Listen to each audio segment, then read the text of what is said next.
ओम नमः शिवाय। हर घर ज्योतिष चैनल में आप सभी का स्वागत है। हमारे चैनल को लाइक और सब्सक्राइब अवश्य करें। अगर आपको कोई जानकारी चाहिए तो हमें कमेंट करें, हम आपको आपकी जो बात होगी उसका उत्तर अवश्य देंगे।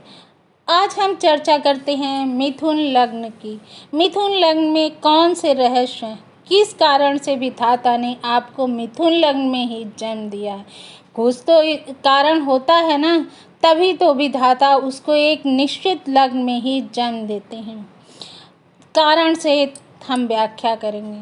मिथुन लग्न में, मिथुन का मतलब होता है जुड़वां, यानी दो शरीर एक ही आत्मा में होते हैं। इसकी दिशा पश्चिम होती है। सफलता के लिए अगर आप चाहते हैं तो आप पश्चिम दिशा में जाकर कार्य करें, आपको सफलता अवश्य मिलेगी। वायु संबंधी कार्य होता है आपका।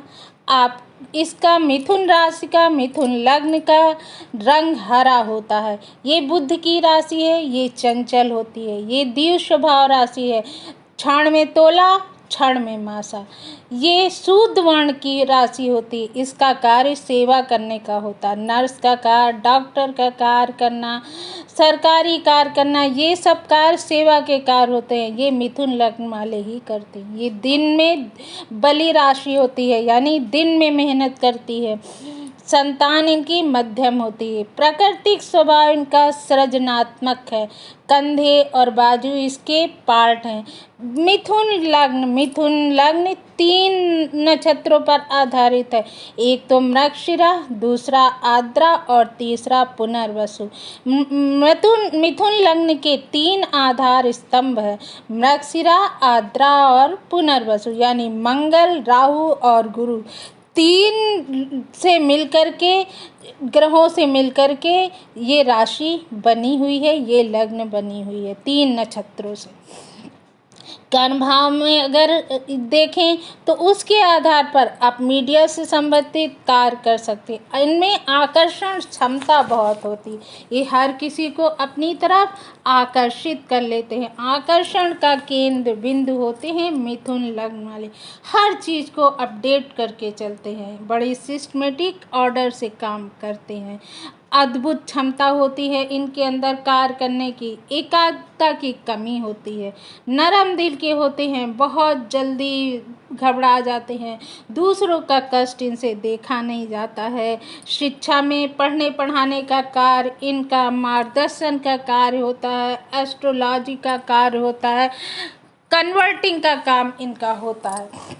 अगर इनका जन्म आधा नक्षत्र में होता है तो इनका जीवन संघर्षमय होता है, क्योंकि आद्रा शिव का नक्षत्र होता है। ये दवा का कार्य कर सकते हैं। आद्रा नक्षत्र में जन्म है। ये एयरफोर्स में जा सकते हैं, ट्रेडिशनल क्षेत्र में जा सकते हैं, मोबाइल का कार्य कर सकते हैं, सॉफ्टवेयर, मेडिसिन, साइंस।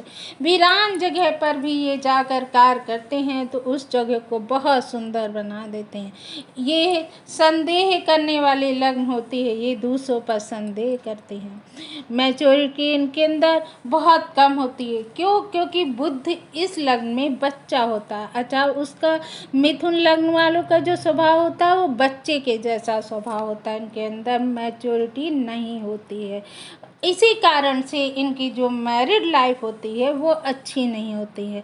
बातों में बड़े चपल होते हैं, गंजे को भी कंघा बेच देते हैं। अगर इनका नक्षत्र मृगशिरा पर है तो ये एक जगह पर टिक कर काम नहीं करते हैं, अलग अलग जगह पर कार्य करते रहते हैं और उसी से इनको सफलता मिलती है। मिथुन लग्न के जातकों के विचार मौलिक होते हैं। आपके शारीरिक मानसिक रूप से अच्छे रहते हैं, ज़्यादा मोटे नहीं होते हैं। शरीर में वायु तत्व की प्रधानता होती है। अपने कमरे को, अपने घर को बहुत अच्छे से डेकोरेट करके रखते हैं ये लोग। इनकी बुद्धि तीक्ष्ण होती है, विकासशील होते हैं, प्रसन्नचित्त होते हैं। हालांकि जिंदगी में संघर्ष ज़्यादा होता है। क्यों? क्योंकि बुध की उत्पत्ति पर जाएं तो हम देखेंगे चंद्रमा और गुरु की पत्नी मिलकर के बुध बनाते हैं, यानी यदि बुध का जन्म चंद्रमा और गुरु की पत्नी से हुआ, एक ऐसा बच्चा जिसे कोई स्वीकार नहीं करता है। चंद्रमा ने मना कर दिया, गुरु ने स्वीकार कर लिया, अतः ये एकाकी होते हैं। चंद्रमा मन है, तारा गुरु की पत्नी होती है जो पूर्णता देने वाली होती है। ये ऊर्जा का केंद्र बिंदु होते हैं। गुरु के चरणों में ही इनको ज़्यादा सुख मिलता है। इनका बुद्धि विवेक अच्छा रहता है और ये धर्म के क्षेत्र में ज़्यादा रहते हैं। शीघ्रता से मित्र बताने वाले होते हैं और शीघ्रता से मित्रता को तोड़ने का भी कार्य कर देते हैं। इन्हें गुरु की जीवन में हमेशा आवश्यकता रहती है। मेहनत करने वाले होते हैं परंतु उन्हें लाभ कम होता है। अगर इनका जन्म, जिस भी जातक का जन्म पुनर्वसु लग्न में होता है, वो किसी कार्य को एक बार में पूर्ण नहीं कर पाते हैं। उन्हें कई बार में एक कार्य को पूर्ण करना होता है। मृगशिरा कस्तूरी कुंडल मृग बसे ढूंढे जगमाही, यानी आप भटकते रहते हैं। और अगर पुनर्वसु है तो काम को बार बार करके तब पूर्ण करते हैं। आप अलग अलग जगह पर काम करते हैं, रहते हैं। परिवार से आपको सपोर्ट मिलता है, परिवार से आपको धन मिलेगा। अगर आप मकान लेंगे अपना तो भी आपको परिवार के सपोर्ट से ही मिलेगी। आप संतान के ऊपर, अपनी संतान के ऊपर बहुत ज़्यादा फोकस करते हैं।